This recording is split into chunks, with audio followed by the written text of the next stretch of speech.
अध्याय 14। ओम नमः शिवाय। जय श्री राम। सभी भक्तों का स्वागत है। आशा करता हूँ कि आप सभी स्वस्थ और मंगलमय होंगे।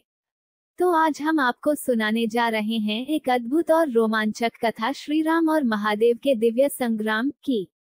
ये कथा उस समय की है जब भगवान श्री राम ने अश्वमेध यज्ञ किया और महादेव के भक्त राजा वीरमणि के राज्य में यज्ञ का घोड़ा पहुंच गया। फिर जो हुआ वह अविश्वसनीय था। क्या सच में श्री राम और भगवान शिव के बीच युद्ध हुआ था? कौन विजयी हुआ और अंत में क्या हुआ? इस पूरी कथा को जानने के लिए हमारे साथ अंत तक बने रहिए। तो आइए सुनते हैं राम और महादेव का दिव्य संग्राम की यह अद्भुत कथा। राम और महादेव का दिव्य संग्राम।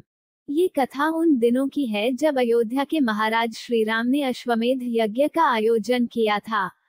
उनके अनुज शत्रुघ्न के नेतृत्व में अयोध्या की सेना यज्ञ के अश्व के साथ विभिन्न राज्यों को विजित करती जा रही थी।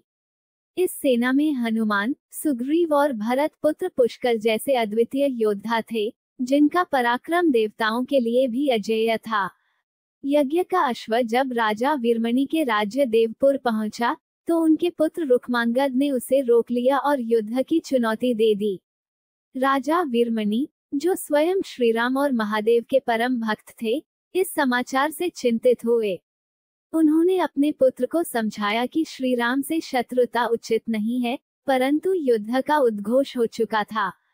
अतः राजा वीरमणि ने अपने पुत्रों और भाई वीर सिंह के साथ युद्ध की तैयारी कर ली। युद्ध की ज्वाला प्रज्वलित होती है।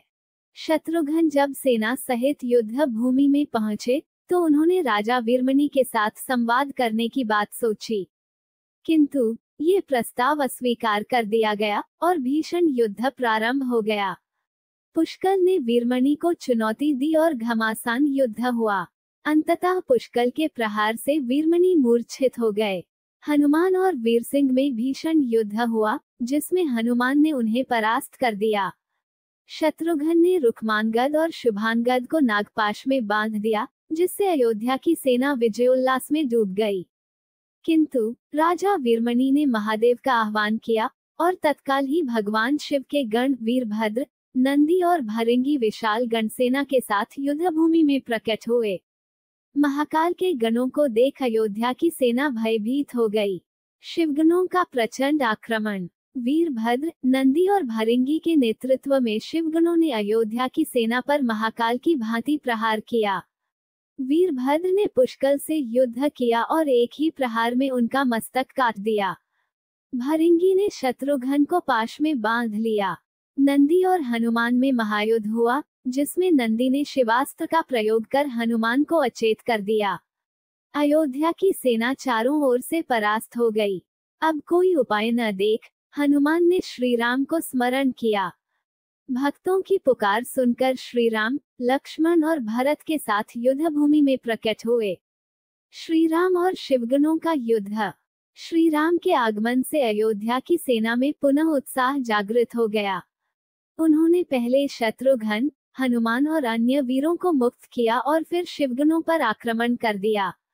दिव्यास्त्रों से श्री राम ने वीरभद्र, नंदी और शिवगणों को परास्त कर दिया। पराजित होते शिवगणों ने महादेव का आह्वान किया। भगवान महादेव स्वयं युद्ध भूमि में प्रकट हो गए। महादेव और श्री राम का दिव्य संग्राम। महादेव के प्रकट होते ही उनका तेज संपूर्ण युद्ध भूमि में व्याप्त हो गया। अयोध्या की सेना मूर्छित होने लगी। श्री राम ने महादेव को प्रणाम कर स्तुति की। हे प्रभु, आपके ही आशीर्वाद से मैंने लंकापति रावण का वध किया। यह अश्वमेध यज्ञ भी आपकी कृपा से ही संपन्न हो रहा है। कृपया इस युद्ध को समाप्त करें। महादेव बोले, हे राम, आप स्वयं नारायण हैं, किंतु मैंने अपने भक्त वीरमणि को सुरक्षा का वरदान दिया है, अतः मैं इस युद्ध से पीछे नहीं हट सकता। संकोच त्याग कर मुझसे युद्ध करें। महायुद्ध आरंभ हुआ। श्री राम के दिव्यास्त्र महादेव को संतुष्ट न कर सके। अंततः उन्होंने पाशुपतास्त्र का संधान कर महादेव पर चला दिया। ये देख देवता आकाश से यह महायुद्ध देखने लगे। पाशुपतास्त्र के प्रहार से महादेव प्रसन्न हुए और बोले, हे राम, आपने मुझे युद्ध में संतुष्ट किया, इसलिए वर मांगे। श्री राम ने विनम्रतापूर्वक कहा, हे महादेव, युद्ध में वीरगति को प्राप्त पुष्कर सहित समस्त योद्धाओं को जीवनदान प्रदान करें। महादेव ने तथास्तु कहा और पुष्कर समेत सभी योद्धा जीवित हो गए। राजा वीरमणि ने अश्व श्री राम को समर्पित कर दिया और स्वयं अयोध्या की सेना के साथ प्रस्थान कर गए। उपसंहार, इस महायुद्ध में ये सिद्ध हो गया कि श्री राम और महादेव दो नहीं बल्कि एक ही दिव्य शक्ति के दो रूप हैं। एक ओर श्री राम ने विनम्रता और धर्म का आदर्श स्थापित किया, तो दूसरी ओर महादेव ने अपने भक्त की रक्षा का धर्म निभाया। जो श्री राम का भक्त है वही महादेव का भी प्रिय है, और जो महादेव का भक्त है वो स्वयं श्री राम के प्रेम का पात्र बन जाता है। जय श्री राम, जय महाकाल।